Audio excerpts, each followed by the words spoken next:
quick on my introduction side, as Sanjay has already introduced.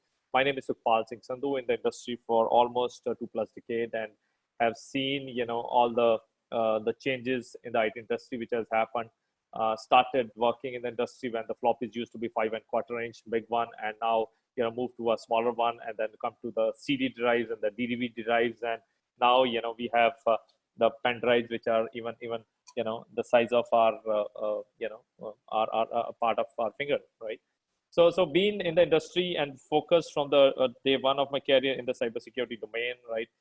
I have been spent my lot of time in consulting global organization, helping them on defining their cybersecurity postures, right? And helping them in the maturity of their journeys, right? And also being instrumental in the product development side, and Classify is one of our product, right, that we have been developing since 2014, and right, and the journey has been really interesting, and the whole objective is to share the experiences and the whatever we have learned during this time, and share with all of you, right? A quick recap on the agenda. So I'm going to touch upon some of the current challenges, right, which are out there, and concern which have been faced by most of the the people who are responsible for the security and well-being of the data in the organization. Moving to the introduction of our the approach that we have evolved is smart by default, right, and secure by default data, right, approach. And then very quickly introducing our Classify's data discovery and data classification platform. And then the main part is to show you the things live, and don't want to bore you with a lot of the presentation stuff, right? So my presentation is going to be really short, and I want to spend more time with all of you guys, and actually demonstrating all the capabilities of the platform, and demonstrating a couple of use cases, right? And at the end, we'll take question and try to address the questions which you may have. And a couple of housekeeping. So all of you are being put on the hold, right? So your voice especially. So whatever question you have, so we'll take the questions during the Q&A session. You keep on typing your questions, right? And we will answer them at the end of the this session during the Q&A session. Okay, so let's proceed. So what you're seeing on the screen is is the reality in most of the organization these days. So there's actually a flood which is out there in any of the organization, right? So there's a huge amount of data which is is there, which has been there, and in the terabytes of data which is getting generated almost every day, right? And so if you take any organization, right, so generally data is are divided into generally two different, what we say, formats. The one we call is the structured data format, and other one we call is the unstructured data, right? So structured data is the one which is lying in your databases. Everything is very well organized. You have tables, and you have schemas, and you have rows and columns, and everything is well defined, that where the specific data will go, like the name will go in the name the column, and the first name, last name, phone, everything is very well organized, right? And this database is accessed through application. There are interfaces, and everything is stored centrally and well controlled, and a lot of access has been defined and implemented on that, right? On the other side, the unstructured is when we have a lot of data which is into different file formats, right? So that's what we call unstructured data, right? So which is in our Office file format, the Word, Excel, PowerPoints, our PDFs, there are different log files and drawing files and design files, and so a lot of XML files, and there's a huge different file format in this. Generally a data is stored, which is there's no specific format, and it is just stored. And these unstructured data is is one of the biggest concern globally of the organizations, right?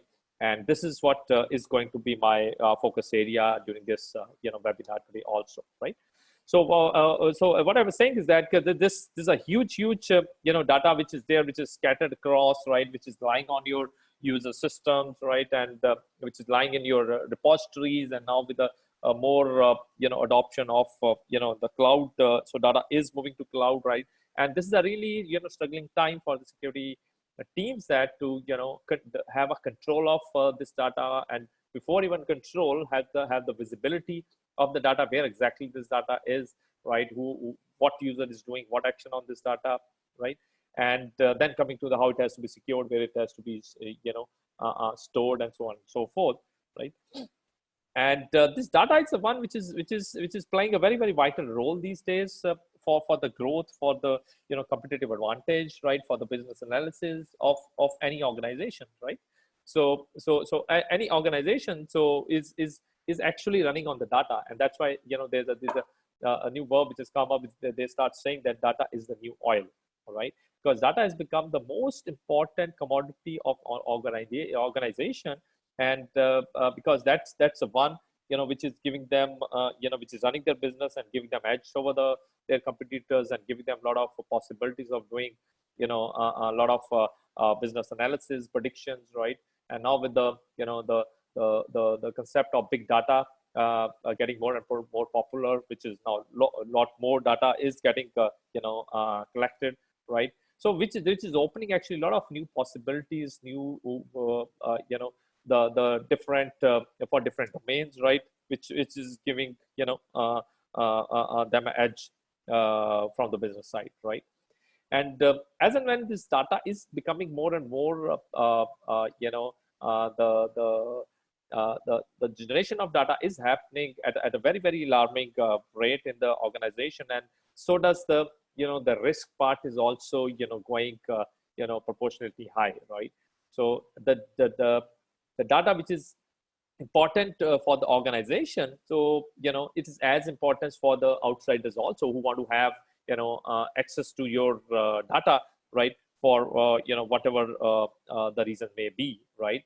Or maybe if you are into a lot of let's say design of your new ideas or new product designs, or let's say a lot of R&D is happening in the organization. So there are people out there, be the competitors, be the bad guys, right? They also want this data, right? The hard work that you've done. So they also want to get a copy of that, and for then they can use it, misuse it for for their own benefits, right? And so this is again a big challenge for the people who are responsible for the security and well-being of this data, right? So especially the CISO teams, right? They're actually fighting a two-front war, right? So that's what I call, right? On the one hand, right? So they have this a lot of burden which is coming on their head to meet the various compliances, right? Which are out there, and which are more focuses on the well-being of or the security of the data, right? And especially the latest one, the GDPRs, and the other, whether it's your PCI data or PII or PHIs, right? So they all are the focus is on the the data, right? So be it the PCI, so that focuses on the, let's say, card data, right, of different card holders, and you have PII or PHI, which is more to do with health data, and PII is all the GDPR, personal identifiable information, right? And all are focusing on the the data element, right? And this community, right, or this CISO team, right? So they're all the time struggling, and there's a lot of time when I talk to my friends out in the industry, especially in the CISOs. So whenever I call them, so they are all most of the time struggling. Supal, I have this audit coming up, this audit coming up, and so the so-called, so one of my friends used the word of the army of auditors, right? See that this army of auditors is after my life all the time, right? So there are a lot of these auditors, right, and who are sitting on their heads, and most of the time want a lot of reports and assurance that data is being secured, right? And on the other front, right, there's a lot of risk. There are a lot of attacks which are happening, right? And there are a lot of people, be it discontented employees, right, insiders, or there are bad guys, hackers, outsiders, right? So who also are continuously putting efforts, to get access of this data, right? And the last year, right, 2019 had been the worst year in the history, wherein the global annual cost of data breaches crossed $1 trillion, right? And that's a really really scary stuff to be. It's growing at such exponential rate, right?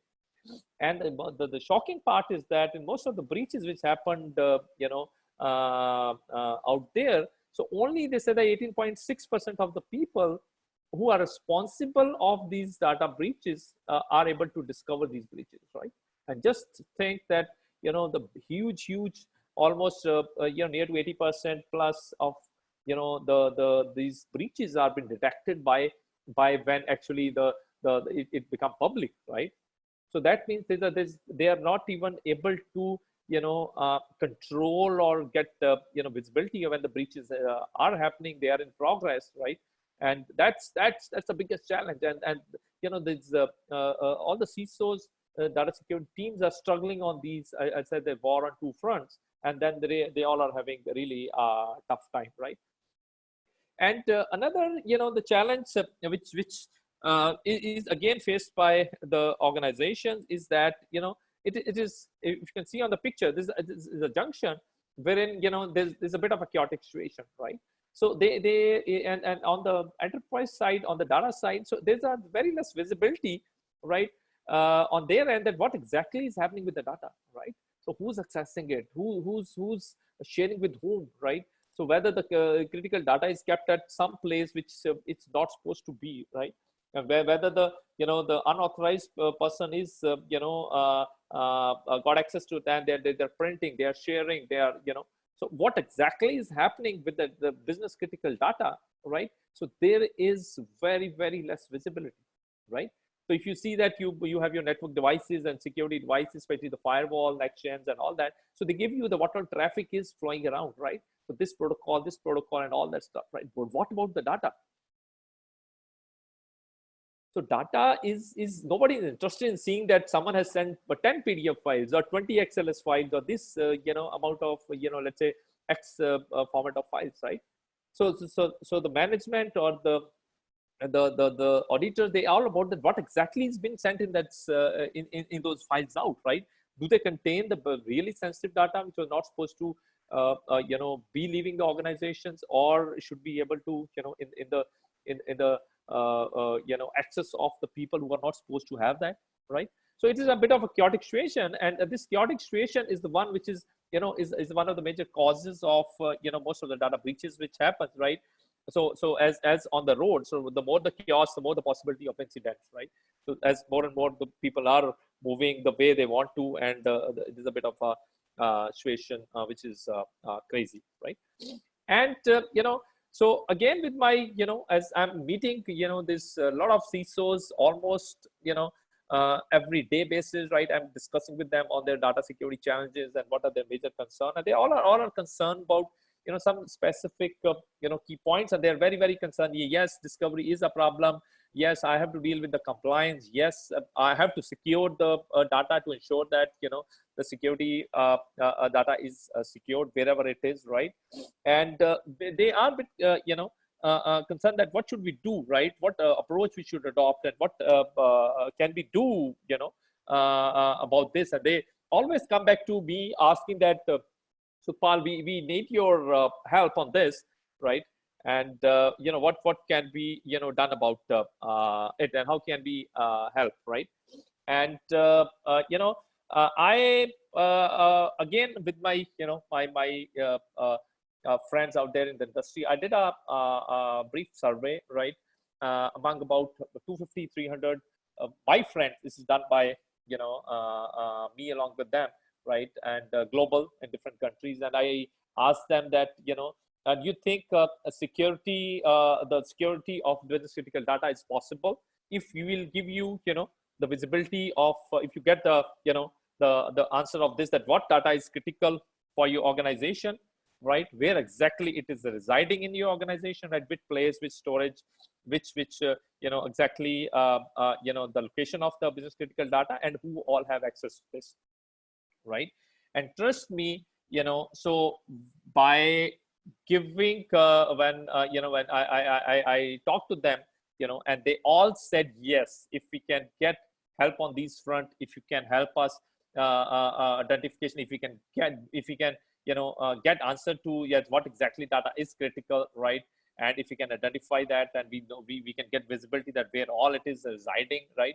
And if we can also get visibility that who all have access to it, it will help us to a great extent in defining our data security policies and implementation of controls, and even the selection of the relevant controls which they require for the security of their the business critical data, right? And this is the time, based on our discussions with the this again saying that with all the friends out there in the industry who are handling the really critical infrastructures, be it in the banking domain, or in the insurance domain, or in the manufacturing, IT, ITS, right? So we thought of maybe let's start designing an approach, right, which can help them in a better protection of their business critical data, right? And I'm really feeling honored and pleased to introduce this new approach, right? And what this approach is called, and this is the name which we have given, is Smart by Default Data, right? So what we are saying is that the data which is getting generated out there in the organization, right, by the users, I generally call is a dumb data, right? So dumb data means the data is not able to express its sensitivity, right? So data is there inside some container, some file, right? It is just lying there, but data is not able to express, data is not able to communicate, data is not able to say. So more or less the knowledge is with the person who is generating this data. For example, if there's a let's say a finance guy, he's made some calculation sheet, right? He is the one who knows that this data is really critical. But is there anybody else, right, who knows that is the data is able to express its sensitivity, and is the data have the capability to demand the security based on its sensitivity? So that is the approach that we have developed, that making the data smart by default, right? So by default is the one, so that as and when the data is getting generated, right? So rather than some special action happening, right? So it should happen by default, right? That's the whole approach. And what this approach is all about, right? So this approach talks about says that to attach some kind of special attributes, some special properties to the data containers, right? So what I mean by data containers here is that different unstructured data formats, right? The different files, different file formats which are there, any different file formats. So, and when users create it, right? When user access it, and when users share it, right? So and as some of you who have this background, or I'll say most of you who must have worked on this data security domain, right? So in that we call it data in use, and data at rest, and data in motion, right? So that means this approach talks about talking these special properties to the data containers when and by involving the users, right? When users create it, a new information is getting generated. When users are accessing the retrospective data, right, which is lying on the system, dormant, which is maybe from the different data repositories, right? And when they are sharing it, right? So these are the actions which users are doing, and every day to do to do their different business functions, right? And what should be the basis of this, of attaching these special attributes based on the data sensitivity, criticality, and context, right? Attach some kind of a smartness, that's what the word we use, or special characteristics, attributes to this data containers when users create it, share it, access it, based on the data's sensitivity, criticality, and context. And what will be the result of this, so that it can be managed and secured effectively, right? So this is the the gist of the approach, and the 5 pillars that we have devised for the implementation of this approach to make your data what we call smart by default and secure by default. Okay, so what exactly this these 5 pillars are? The number one is the discovery, right?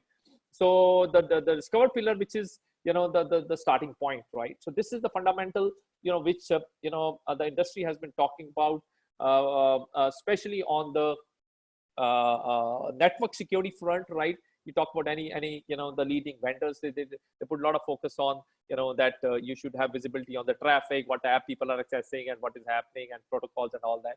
So same should be applicable to the data as well, right? So there should be the capability, there should be a process in place to get the visibility of the business critical data, right? The next pillar is the classification, right? Which talks about defining the data sensitivity. We have identified what our crown jewels are, what's the most critical data to the organization, right? And then once we know that these are the crown jewels and why they are critical, right? And what is the based on the sensitivity, criticality, and context, right? So then comes the defining the sensitivity and attaching that to the critical data, right? And the next one is very, very critical, is the protection, right? The need is that once you have defined, you have identified the critical data, you have defined the sensitivity, the most important part comes that how this data need to be protected, right? As per the business requirement. So business might need that if it is let's say a really let's say, for example, company confidential data or internal consumption data, if someone is trying to send it out, I don't want it, right? It has to be protected. If it is a, let's say, management or any kind of a restricted data, department's restricted data, then only people of that department should be able to access, even within the organization, right? And if there's nothing sensitive in found in the data, right? So let it flow anywhere. I don't care about that, right? So the protection control, right, enforcement plays a really major role, and is very, very critical pillar for our platform and in this approach as well. I'll be demonstrating and spending some time on that in my demo session, right? And moving to the monitor, right? So monitoring is the phase, the pillar phase, wherein it's very important to have eye on the risky incidents, risky behaviors, right? So as and when so you have identified your crown jewels and you have defined the sensitivity. Now thing is that who is trying to access these crown jewels, right? What they are doing with this, right? Where this crown jewels are going, or someone is trying to maybe send it to someone who's not authorized, right? Whether it's an unauthorized person is trying to access that, right? So all these the kind of the behaviors are continuously monitored and alerted, should be alerted in real time, right? And the last pillar is the automation, right? This is the need of the hour, when a lot of emphasis, focus is happening on the automation, wherein organization want less and less dependability on or more automation, so that as and when the sensitivity of the data changes, right? So the need is to have the the protection control also readjust themselves, and automatically enforcement of that happens, right? So the data security ecosystem. So here I'm talking about your DLP systems, which talk about the data sensitivity, your mail security platforms, your web security platform, your IRM solutions, right? Your cloud security solutions, and so on and so forth, right? So all should be able to auto identify, auto sense the criticality of the data, right? And the severity of the data, and then should be able to readjust themselves and enforce the policies, right? And what exactly with this approach? So you all will be able to get the answer of these critical questions. I'll not be going in the depth of each and every one, right? So these are very, very critical questions, which this approach will help you to get answers of these, right? So you'll know what the data is sensitive in the organization, why the data need classification, who should have access to that, how the data need to be protected, when should the classification change, right, during the life cycle, and where the data should be stored, right? So this approach will simplify, and the answer of all these questions, and it will be to get the answer all these questions is going to be on your tips. Okay, and this approach, what we have been working on is been also been a lot of analysts, the leading analysts has been talking about that, right? Especially I've captured some of the quotes of Forrester and Gartner, who are also putting a focus that when you should, when you know where your data is and how important it is to the organization, so you know how to treat it. Very, very strong line, right? It's very important to know your crown jewels, right, to get the visibility of your business critical data, and to know also what is the criticality and how it needs to be protected, and a lot of focus happening on the discovery and the data classification of the data, right? Coming to our product, right? So the Classify has been in the product development for quite some time, right? And we have our primarily 3 products that we have developed, right? With that has been built on this approach, right? So so one is our data classification platform, right? And the other one is data discovery and compliance platform. And third is a very, very niche platform that we have developed for the PCI compliance, wherein to meet the requirement of PCI, which talks about the discovery of unprotected card data, right? So unprotected card data is that if any organization who's dealing with the the customer's card details, so it has to be there shouldn't be any storage of that data in a clear text. Everything has to be protected, and you must have seen when you go to some POS and you get a sip of that, you must have seen that XXXXX mentioned on that. Sometimes first 4 and last 4 are visible, rest all is masked, right? So that is the requirement of PCI DSS standards, right? So that is we have a product for that which can help you to be compliant to that, right? And this is my favorite slide, right? So as I was talking about, on the left hand side, you can see this is the chaotic situation, right? As I use the word, or I use another word called dumb data, right? Where the data is not able to express itself, and this is what happens to the data when you start adopting this approach, right? And the data will become smarter. Right now, data will be able to express itself, right? And data is what we use the term that we make your data. With this approach, you can make your data do the talking. Okay, so data will be able to express itself. It doesn't mean that it start some sound will start coming that I'm critical or I'm not critical and all that.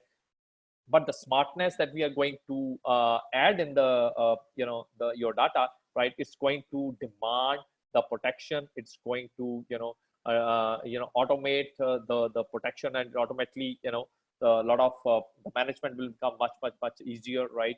So your protection, control, identification will be super easy for you. You know what kind of a protection on what kind of data is required, right? You'll be able to define a lot of your data security policy, and would be able to simplify that to a quite large extent, right? Couple of use cases which I thought to sharing, which our platform can help you. Number one, the discovery of your critical data. Number two, enforcement of data classification. It's a really interesting, which I'm going to demonstrate during my demo session. Number three, the protection, control, enforcement. Right. This is again very, very critical. So once you have defined the sensitivity, this data is critical. So the objective is to secure this data. How can you enforce the protection control on this data on the fly? Number four, monitor the risky behavior. Right. So it's very again important to know that what users are doing, who's the user, who's doing this wrong stuff, right? Whether he might be doing it deliberately, might not be doing deliberately. So you get a better visibility that whether you need to educate the users, or whether you need to actually this was actual incident and you need to take further action on that, right? And the fifth one is the automation of your security ecosystem, right? So I said that whatever the ecosystem you have, right? So how it can they all can work hand in hand, and give you a lot of automation when it comes to the security of your data, right? And just to give you a glimpse, we have been in our first release happened about 3 years back, and the journey has been really exciting, right? And a lot of the large you know industries of different verticals have adopted our platform, and and we are actually our growth rate is really exponential, right? So these are interesting. A lot of financial institutions, be it insurance and the manufacturing, ITITS, construction, and we are presence almost covering entire APAC, Middle East, Europe. So we will be very soon opening our having a presence in North America as well. So very soon we will start covering those geographies also, right? And this is the best thing which happened to us in the beginning of this year, and which actually has boost our morals really high, right? So there are these global cybersecurity excellence awards, right? So which happens every year. So wherein they invite the participation of different products in different categories, wherein through a process you have to see that they evaluate the product capabilities, and so what is the use cases and how it is helping enterprises out there in solving their the critical challenge on the data security, right? We participated, and with all the 3 products of ours, right? So data classification, enterprise data discovery and compliance, and the PCI. And we were expecting, okay, we will because whatever interviews happened, whatever the information was exchanged, that we were thinking there, and they were competitors were all the global giants, right? And we got a real relief, and it was really really a time of honor for us that all the 3 products of Classify won the awards, right? All the 3 products, and which actually give a lot of validation to ourselves and on our product, that whatever we are developing, actually we are on the right track, right? So it was very important for us to get those validation from the global community. Okay. So okay, thank you so much. I think enough of PPT.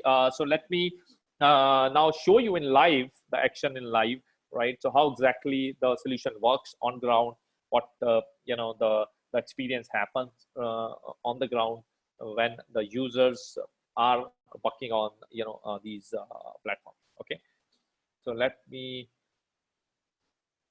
share my desktop.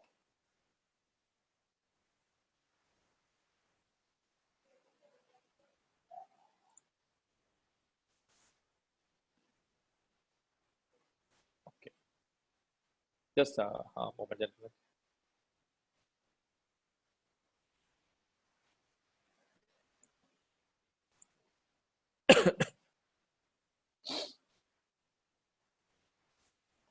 Okay, here I go.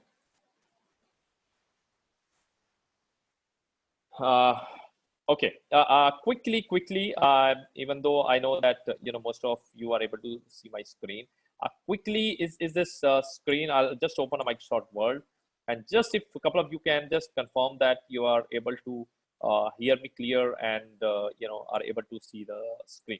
Just a couple of nods in the chat box. I think that will help me. Oh, sure, awesome. Thank you so much for this. Thank you. Okay. So, so let me now try to show a couple of use cases, and I'll be wearing a different hats and try to show you live demonstration that actually what value add our platform add, and how actually the functioning happens, and how the user behavior happens, right? And how the actual the working happens in the live in real time, right? So I'll be starting with, as I said, that even though I started showing you the pillars, the first one was the discovery, and then classification, and then the protection, right? And I'll be starting with the classification part to start with, and because keeping time in place. So, and the discovery I'll touch base for some time, right? And we are actually planning in a deep dive. I'll on each and every one. That's why, as Sanjay is saying, that we are going to have these the webinars running in a series, right? Wherein the next one is going to be very deep dives into and all use cases, no PPTs, so that actually you can see the benefit or the use cases, which you'll be able to implement, right? So I'll be starting with because with this data classification part, right? So that you can actually see, because the data classification are the focus has been, when we start working, is to bring the users in, right?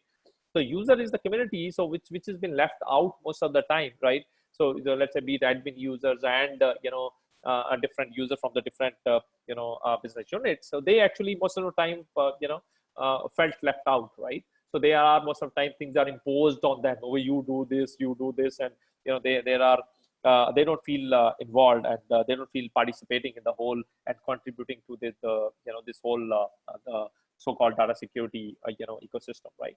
So what we thought, and why not to bring them in, because they are the one who is generating, and as I said, that generating, accessing and sharing the data. If we can bring them on our side, right, educate them, handhold them, guide them to take right decision, to define the right sensitivity of the data which they are generating, right, and kind of our job will be solved, right?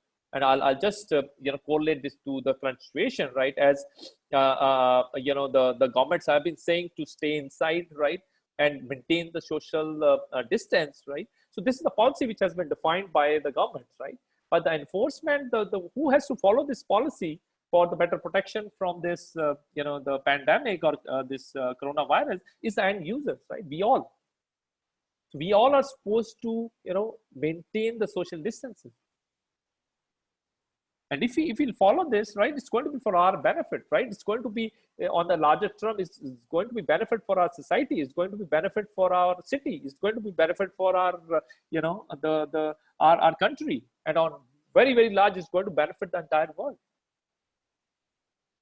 So similar way, so when it comes to the security, it's very important to start involving the user, because they are the one, who are very, very important, and they should contribute, right? So let me wear a hat of a user. I'm a user, right? And of a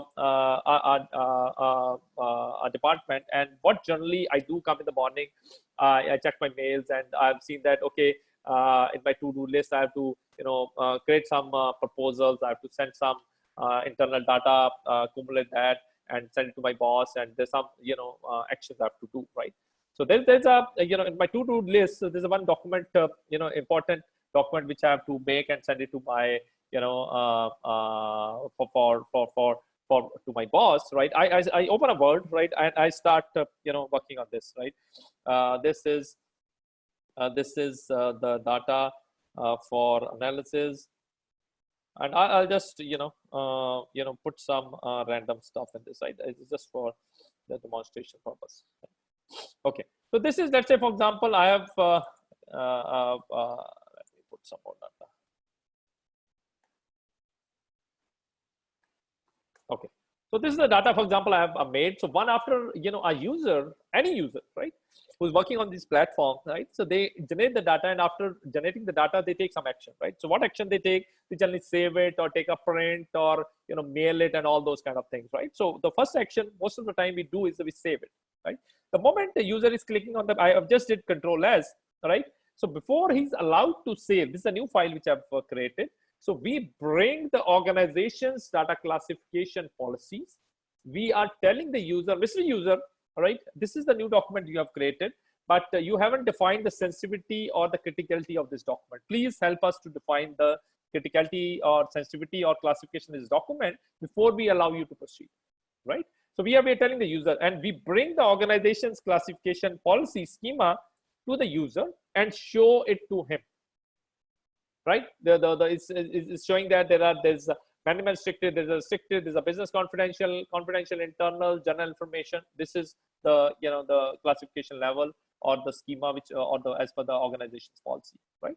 So we also continuously, it's very important to continuously educate the users, right? So users, maybe admin guy, or just imagine maybe a finance guy, or someone from some other team, right? They are not this tech savvy. They are always confused that what does this confidential means, right? Internal means. So they are confused, right? So what is our responsibility again? To handhold them, educate them that what exactly these the the words which is appearing right in front of them. What do these classification or sensitivity level mean, right? So what they can do, for example, if he's selecting is the general information, the moment he click on it, he'll see the brief definition and examples to him, which he can read, right? Internal, if he said no, this is not the one which is sensitivity, he say internal, the definition data is not meant to be internal consumption only, it shouldn't be shared outside, change data, blah blah blah. So he can actually, we are making him aware so that he take right decision, right? So rather, you can expect all the user to have a data classification policies opened in front of them all the time and reading them and all that, because user doesn't have that much time, right? So we help them, educate them continuously to extent, and help them, choose the right, sensitivity level of the data which he has just generated, right? And this concept we called is a user-driven classification, right? So that means that we are actually, giving all the authority to the user, right? And of when he's generating the data, to define the sensitivity of this data which he has generated, right? Criticality of this data. So we leave this to the user, and with the with the full trust on the user that user are going to do justice and going to do the right classification with the assumption, right? So let's assume that I'm a super intelligent, loyal, trustworthy guy, and I never do anything wrong, and I do the right decision all the time, and I know that this is not a final draft, and and I'm going to share with my boss, and I'll make this as internal, because this is for internal purpose, internal circulation. I select the classification as internal. We also, give the option of defining some kind of a visual markings, right? So you want to put this sensitivity of this document in the header, footer, or different kind of things, right? I selected that, it should come in the header, footer, and all those, different locations. I click on apply. So the moment, this classification happens, right? So now what is happened? So then only I'm allowing the user is allowed to proceed, to save this document, right? So what I'll do, I've created this folder, demo folder. In this, this is the data for analysis. So now only user is allowed to save and go ahead and save it, right? So now what you are seeing, if you can see that, there's a marking which has been added on the top, which is saying classification internal, right? And it is the bottom because we selected the visual marking on the bottom, as well as the watermark has been added in this, right? So now this is the document, has been classified, and at the same time, so this, the classification has been added in the metadata of this file, or so-called properties of this file, right? Which stays persistent there, right? And which it is the use case that then as I said, that it plays a vital role in the protection of the data. I'll come to that in a moment, right? So now this file has been created, and I'll just come to this. Let me close this file. I've stopped. I did my work, right? So now you can see that. So this file, which was there, right? And so let me medium icon. If you can see that this is the data for analysis, you can see that small icon is coming on this this file, which is saying that this file has been, protected. Classified. The sensitivity has been defined. And to check that, you can right click and go and classify, and you can see that this is internal classification, right? So it's internal classified. Now, so the whole objective is that we have the new data which user has generated, right? The classification of that has been defined, right? Number one. So now let me be a bit nasty, right? Now maybe someone has bribed me, or someone has given me some money. I said I have access to a lot of data, and they told me that, okay, hey user, why don't you send me this data out, or try to get this data out, and I'll try to pay you this much, right? So as a user, right, so I'll try to see that, okay, let's see if I can I'll try to get this data out of the organization. So now this data has been marked, classified as internal. That means the internal definition says, as per the business requirement, this data should not leave the organization. User should not be try to send this out through any way, right? So I think that, okay, I have a pen drive, and I'll try to copy on a pen drive. The moment I try to copy on a pen drive, right, you can see that there's a force point DLP is saying that detected that you are about to copy this file on media. In order to protect copied data, the file will be encrypted. Okay, so that means if there's a sensitive information, as and when it is the action which has been defined, and all these actions which has been defined in the security controls are not based on the keywords, are not based on that. It is purely based on the classification and the context, right? So because defining the policy based on keywords and all that generate a lot of the false positives, right? So it is actually the policies has been purely based on the metadatas and the classification and the context and the content which has been found inside this file. Okay, so this is the automatically the control will start, and you can have that when someone is doing that, you can configure it shouldn't be allowed to copy. And a similar way, right? I thought, okay, this is not working. Let me try to copy it on my Gmail. I'll open my Gmail and I'll try to attach this file and try to send out through any way, right? So I'm so desperate to ensure that this data this file goes out, right? I open my Gmail with my personal ID, even though it should be blocked, but I somehow, right, are at my home, and now I'm connected through my personal hotspot. And even though when user is offline, right, so this data when it try to copy, right, so it will not be allowed to copy it, so it will be blocked. I think this seems to be some misconfiguration here, right? So it'll be totally blocked, and user this data will be not allowed to go out, right? So let me try to bit of a deviation in this whole scenario, right? So in this scenario, what happened is that now let me generate some new data, right?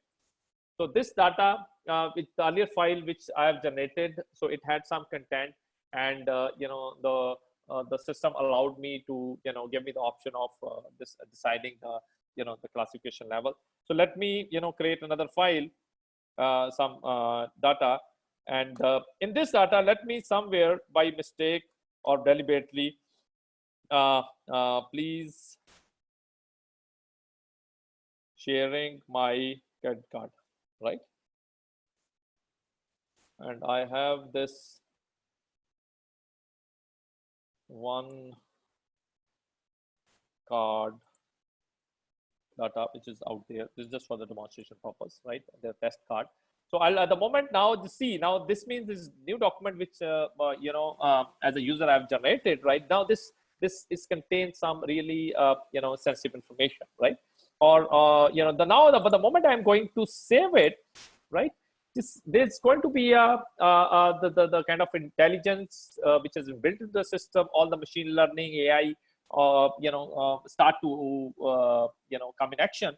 So it in real time inspect that there is something sensitive in this document, and it rather than letting user take the decision to selecting the appropriate sensitivity level, the system automatically fall to what we call as a data driven classification, right?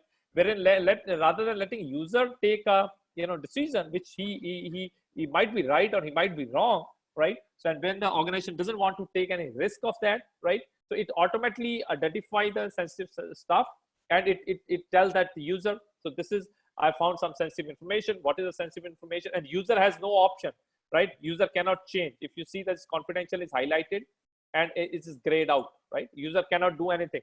The user has to abide by the system's intelligence and what the suggestions are, right? Even though it's a configurable, you can define in the policies that who can change it and who can override and all those kind of things. All is you can configure it. So that means now this data, by definition, because it is sensitive, it will be confidential in nature. Now when I'm once users give his concurrence, right, then only user is allowed to save. For example, I'll again go back to that my demo folder, and I click and save, right?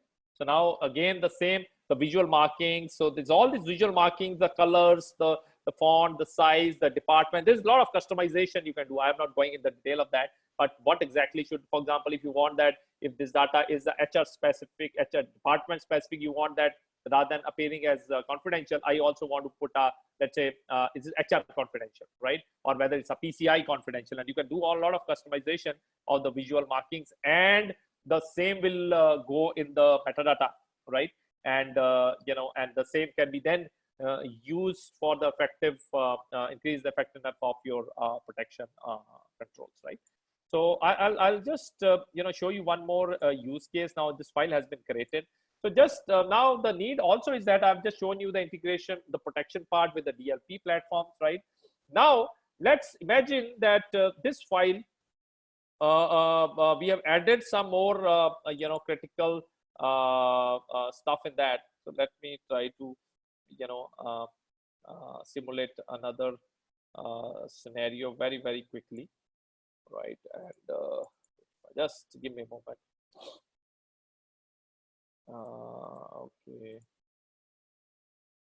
Okay, I have this. I have pre-configured this file. So this is one of the file which is I've already worked on. Let's say just for the demonstration stage. So this is a balance sheet, right? This is some calculation I'm do, and while again sharing with my boss, I've added this. In this, there's a lot of financial figures are out there, and I said, please find below the balance sheet calculations, right? So now there's again really sensitive stuff which is there in this document. Now the moment I'm going to save it, right, the system is, earlier I made it confidential. The moment there's a more sensitive data is found, you can see the system is again, those intelligent engines are kicking up. They said, okay, you gave it a classification of sensitive level as confidential, but you have actually really sensitive for contact. There's a company secret information or really sensitive stuff you have added, and it has to be restricted. The automatically now, earlier it was suggesting as confidential, now it is automatically suggesting as restricted, right? And again, user has the option to just click on apply. All the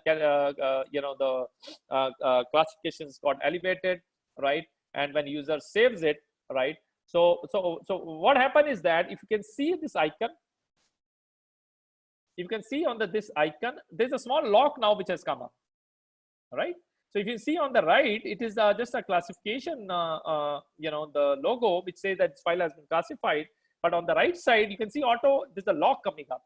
So this is our integration with our, our security, technical collaboration with the information rights management vendors, right? And we work with a lot of, rights management vendors, and especially to name a few is we are working very closely with the leaders like Seclor, right, and a couple of more vendors, and we're working on other integrations, right? So now what has happened here is that the moment the classification of sensitivity has been defined, right? So on the fly, so the data got protected also, by default. So this is what we call smart by default and secure by default. So that means as a user, I'm not doing any extra effort.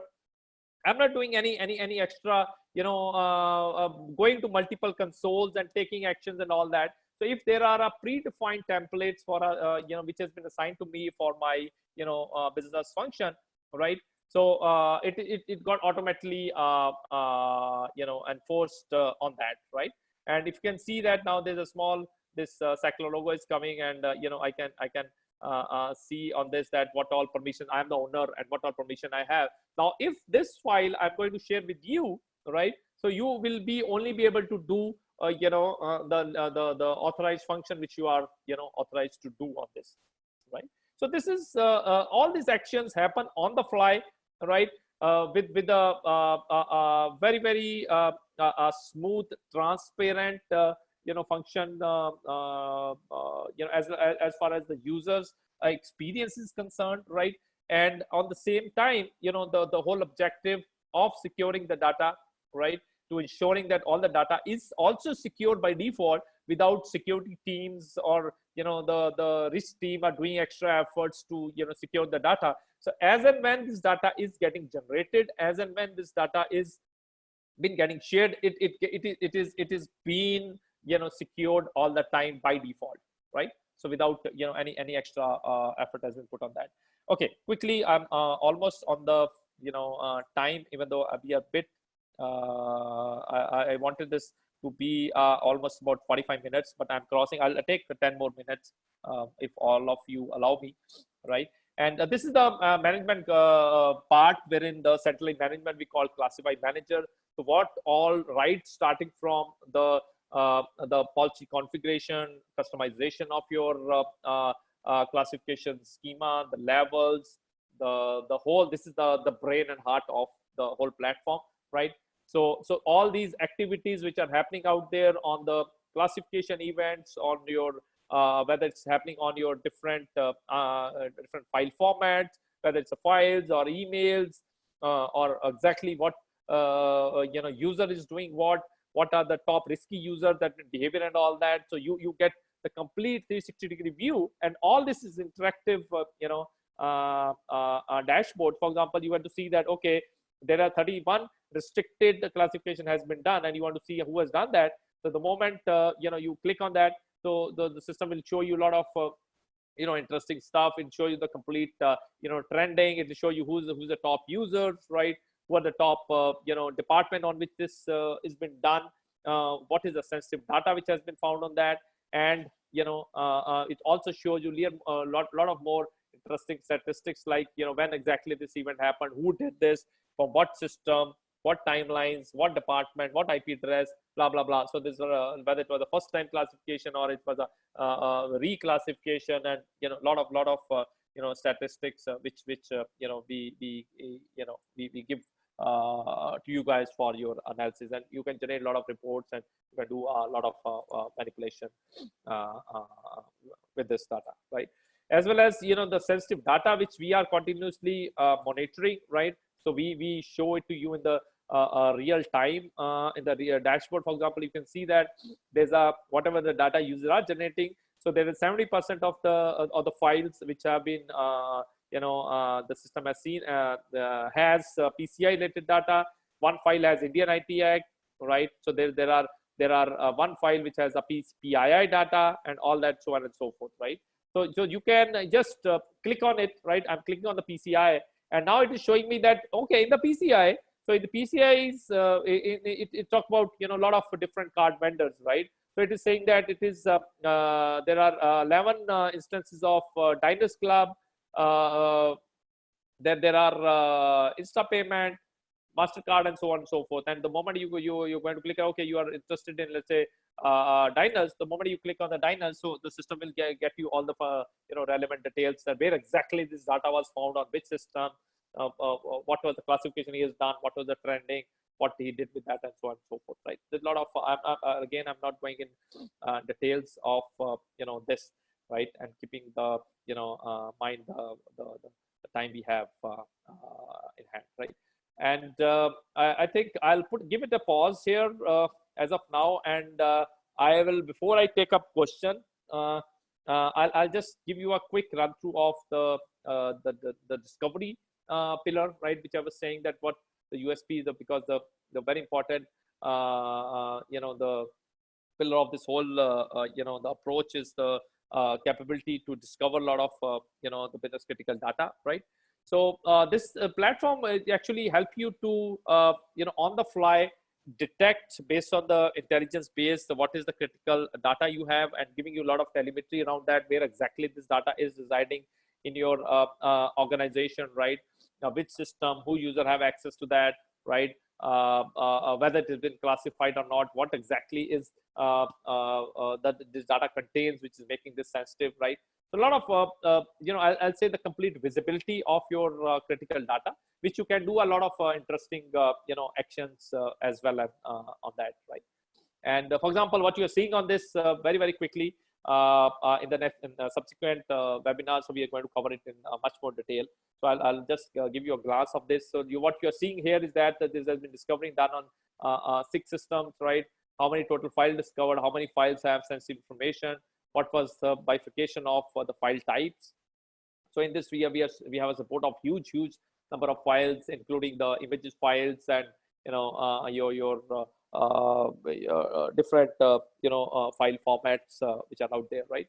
And we will tell you that what exactly data has been found. For example, there's a lot of PCI data, and you can see there's a lot of the passport data has been found, and which all compliance related data is there, right? So that means it has PII data. We have a lot of built-in template for GDPR and PCI or PII or PHI, and the Singapore Data Privacy Act, Australian, and this list is growing almost on a day-to-day basis, right? And then we further give you view of the unclassified data and classified data. What if the people are following the classification, if there's the breakup of the classified information which is out there. And the most interesting thing is very quickly is the part which I love the most is the deep drill functionality, wherein you can do it's an interactive dashboard, so you can do any analysis based on that, based on the systems or the repositories on which this data has been found, based on the file types and based on the data type, based on the classification, right? So you can do any kind of permutation combinations, and you can the system will fetch the data for you in a matter of seconds. For example, if it's saying that okay, it has found the Indian PAN in 408 files. The moment you click on it, we'll show you the details that okay, this PAN is found on only one system, which was laptop, right? And this PAN is stored in 4 file format. That means there are PDF files, JPEG files, doc files, and XML files, right? And give you the exact location of that, where exactly, which system, repository, which IP address, which file type, right? What is the file path? What is the classification, whether it is classified or not, right? When this file was created, when this file was audited, who was the author of that, as well as we capture the MD5 hash of this file, right? For forensic purpose or for your own analysis, right? You can use these MD5 hashes also. We while doing the analysis, as it is files MD5 hash, we capture, and then we let you take a lot of action, like we have remediation actions where we let you can wipe the data, you can quarantine it, or as well as right from here sitting across, you can apply the classification, right? So we have a support of a lot of platforms, on-prem, cloud, emails, repositories, PSTs, and your message files, and a lot of databases, SQL, Oracle, DB2s, and a lot of there's a big list of different repositories which you can scan and get the results and get the visibility on that, where exactly your critical data is, and get the picture that what exactly is critical for you, and so that you can take a very well defined decision, conscious decision, that what is the level of controls which are required for the protection of this data. Okay, I think I've just crossed the time limit also. So I think Sanjay, let's open for the Q&A session. I think let's hear from the people, and let's try to and there are already quite a many questions popping up here, and let me start taking up one by one. I just wonder, we have 40 overall total questions. Whether do we have? Just excuse us if we are not able to answer all, but trust me, because we have this data. Each one of you whosoever has raised this question, you are going to hear from us in the email after this webinar, and we are going to reply to each and one of you, with the responses to whatever queries you are. But we'll try to cover, as many possible right now. But you are more than welcome if still, you have some question in the mind, and you are welcome to, write to me and Sanjay, and we'll be happy to, answer that. Yes, rest assured, we'll get back to you with your on your questions with the responses. Absolutely. So let me quickly take the first one, which has some multiple queries in one single question. How the classification done? Fully automated or manual? Intervention or in hybrid manner? Okay. Apart from the MS Wikipedia, which are the file formats are supporting? Okay. So this we have 3 ways of classifications, right? Data classification. So we have user-driven classification, which I've demonstrated. We have data-driven classification, which also I demonstrated based on the content and context, right? As wherein the system, take over, and the data take over and suggest the classification. And thirdly, we also have an automated classification, which is a pure AI-based stuff, wherein a user is not even prompted to choose the classification. Everything happens on the background, right? The user just normally create a file, click save, and that's all, right? And at the background, based on the content inspections and all that, right, the engines take over and automatically apply the most appropriate classification on that. So we have multiple ways. And we have, MS Office and PDF, which are the file formats. So we have a huge list, right? So in a one way, we can say almost any file type which is out there. So we are able to classify almost all of them. So let's move to the next one. Yeah. Where does the solution fit in the environment when users have IRM, DLP, DRM solution? Will it replace the existing DLP or IRM solutions? Okay. So just to answer this question, see, as I said that the starting point, so these all the IRM, DLP, DRM, CASB, encryption, backup, they all are controls. Okay. So they are the controls, protection controls, so which are used by the organization to ensure the safety, the security of the critical data, right? But our role comes a step before, wherein we help you in number one, even identification of your business critical data, helping you define the sensitivity of this your data based on the the content and context it contains, so that you can effectively configure and use these protection controls, right? So again, I'll say our role is start from identification of a critical data, right? And telling you that why this data is critical, because that what is inside the data, and then helping your data protection controls to be configured and used more effectively. Hope that answered the query, and let's move to the next one. Can this classify all file types, including office files, drawing, engineering applications, absolutely, documents, etc.? Absolutely. So we have the capability to not only these. So there's a lot more. Almost, I said that virtually almost all the file types, right, which are out there, which are lying on the system. So we have the capability to classify them. So answer is yes. The next question is how to classify the sensitive data, keyword or file format? No, it is nothing to do with the file format. So we are purely content and context driven, right? So we don't go by the file types, right? What the file type is, even though we have, so we have the capability of inspecting the content. And if you are aware that which all file have which kind of a data, so we have other tools which are a part of that. I didn't touch base on that. We have something called bulk classifier, or we have the concept of hot folders, wherein you can on the fly in the bulk multiple files of different file formats can add and then apply the classification, either manual or by based on the content. It is very much possible. Is there only one classification across the organization, or it can be different between different departments? It's totally, again, a configurable parameter. It's up to you, the way you want to configure it, right? So you can configure your classification schema, and then you can apply that to different set of people. For example, if you want that, there's a HR department, and when they are classifying, you want to give them, something like HR confidential and HR restricted and HR internal. And when the sales guys are doing it, should be sales internal, sales confidential, or when there is some compliance team, risk, and so on and so forth. So you can define your own classification levels, and then apply that to a set of users based on their business function and needs. So you might, in one side, you might, for some teams, so you can give them a, let's say, internal, restricted, or public. But for other, if you have a critical business function, so you don't want to give them a, let's say, public, right? So you can configure that and enforce that to the user. So next question is, any sweet spot do you see for Classify in various vertical markets? Okay, so sweet spot for the verticals is definitely the BFSI segment, right? Because that's quite a compliance driven vertical, right? Wherein they have very critical data with them, right?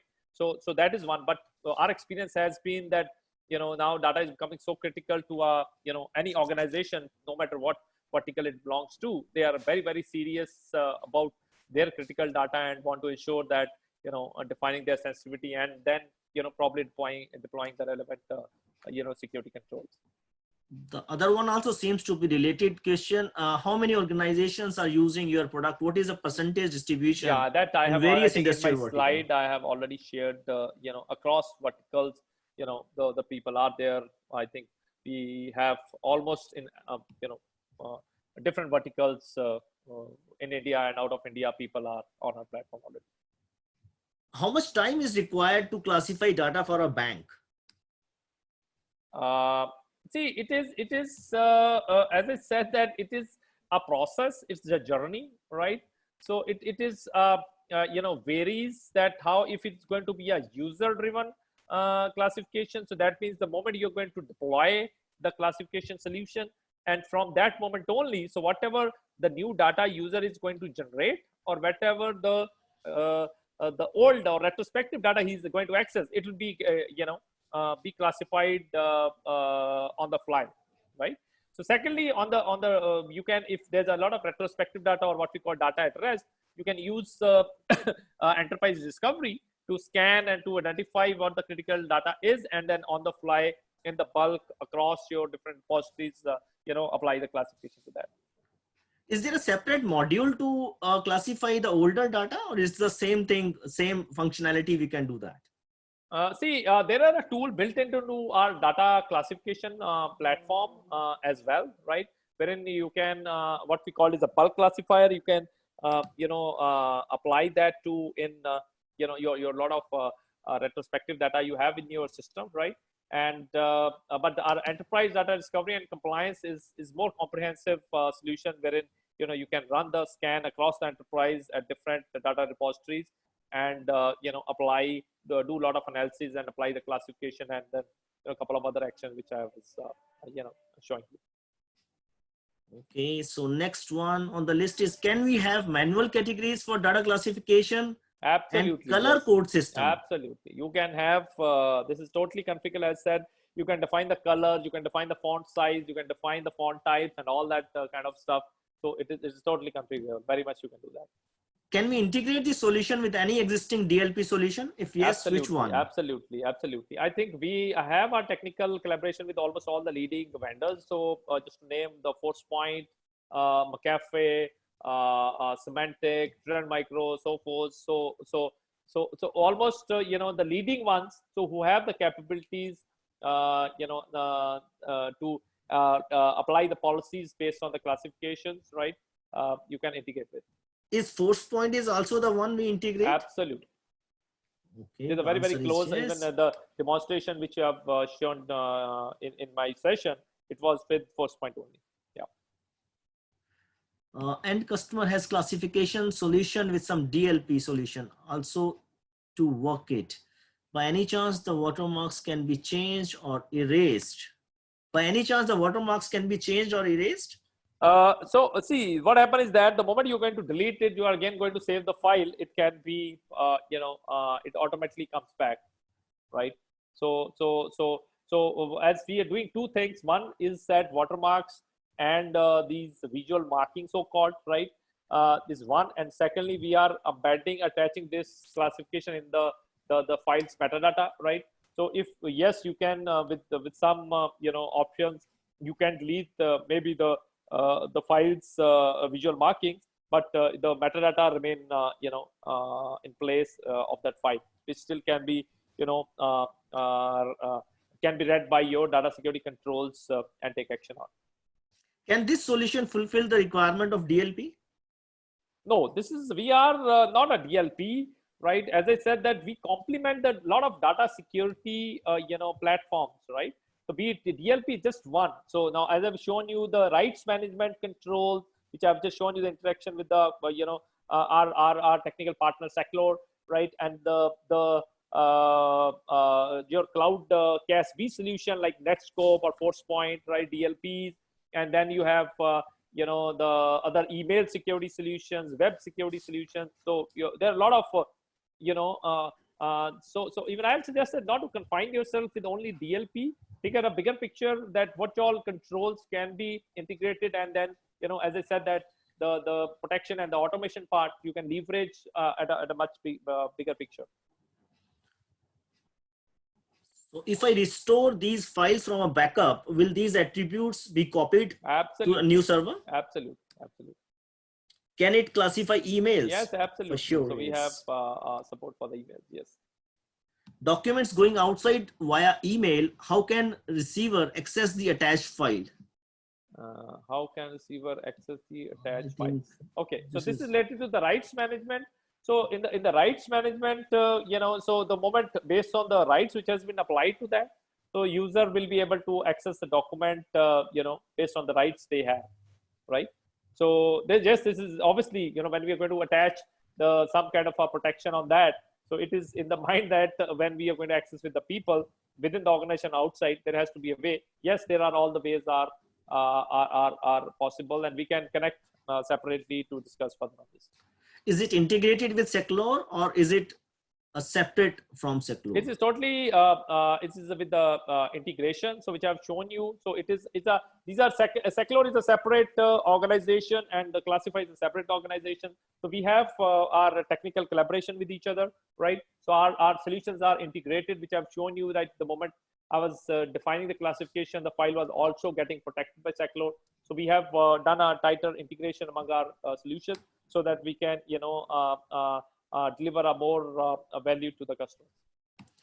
Most of the time, classification becomes user dependent. Is there an option to classify in automated manner by auto discovery? Absolutely. So what I've shown you, if you can, you must have noticed that. So I've shown you a couple of things. The one I've shown you user centric, and other one was data driven classification. And we have a third option, which I because of time constraint I couldn't show you, which is the totally automated classification, right? So which is totally, so you see, it's very important to again I say that users consent, because users are now handling the business critical data. So someone has to take the ownership, right? And users are the one, or the business has to take the ownership of defining the criticality, because the data belongs to the business, right? So users has to come in the picture. They have to take the responsibility or the ownership of defining the sensitivity of the data as well. And how we can check wrong classification of data from user and rectify? Absolutely. I think if you have seen my demo, so we don't leave the possibility of user doing the wrong classification, right? The user will be forced. User will not be given an option to give a wrong classification if the data-driven classification is configured.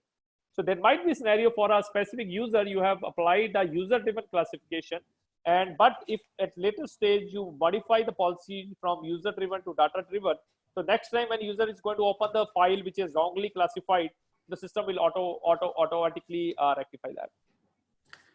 I think that takes care of what we had on the list. And if anything remaining, we'll go through the questions and we'll definitely come back with a response over the email. And with that, I think we come to the end for today's session.